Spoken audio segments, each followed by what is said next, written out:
and I went to a place called Potsdam. Potsdam, I'm not even sure where that city is on the map. I don't care to know. It was a not so good experience for me. I was to meet up with a couple of Americans that I met while my girlfriend and I were out at the bars. We were to meet up with them and go and do whatever we wanted to do. It was important to me that we find somebody in a foreign land to hang out with. So I seized that opportunity. We went back to the youth hostel, the Jungenherberge. My girlfriend did not want to go. I still did want to go, so I went. She stayed and I went to go meet these people.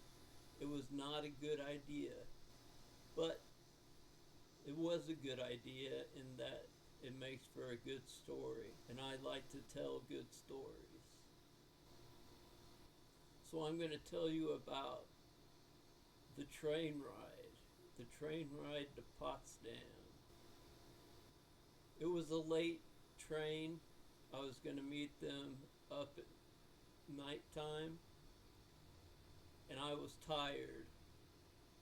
And when I went to go wait for the train, it was at a train stop. One side, the trains would go one way, one side, the trains would go the other way. And because I was tired, I laid down on a bench. And I laid down on the bench and fell asleep. Not a good idea. That's what I did. The first train that came, I got onto. That was the thing. I just figured it was the right train. I was going the right way. Not so much. This train was going to Potsdam. We were staying in Berlin. And it was Berlin that I was to meet these people at. And so I wake up to being poked in the side by a train conductor who spoke no English and I spoke no German. That the train made the last stop and I had to get out. The next train was not leaving until the sun came up, which to me was unacceptable. What I was looking for is a way for me to get back to the hostel where my girlfriend was asleep, to get there before she even knew that I was gone. When I got out of the train, speaking no German, I left the train and exited the train station. In the train station, in the corner, there was a group of your stereotypical German punks with a makeshift fire in the corner. Having pissed on the wall, I could see the marking on the wall. There was fresh graffiti on the walls as well. And so they didn't. And I left that train station. There was no one to be found. There was no one on the streets. Nobody. And so I walked in the middle of the roads. On occasion, I would find a bench where buses would stop, but there was no bus.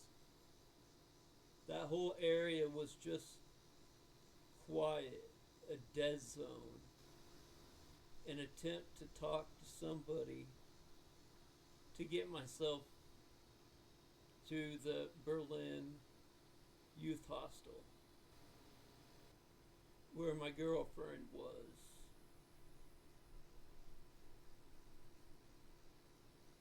Back to the train station to talk to the train conductor. Somehow I was able to convince the train conductor that I needed a taxi cab. And so he called for me a taxi cab. And this taxi cab took me to where I needed to be. It was familiar and safe. To me, he was safe because I knew him. I felt I knew him. I knew him better than the punks who were gone by that time. Somehow I told him where I needed to be. And we drove for a while. We drove, but I didn't say anything to this driver. Halfway through the trip, the driver pulled over to the side of the road, called somebody, and waited. We waited for another taxi. And this other taxi picked me up.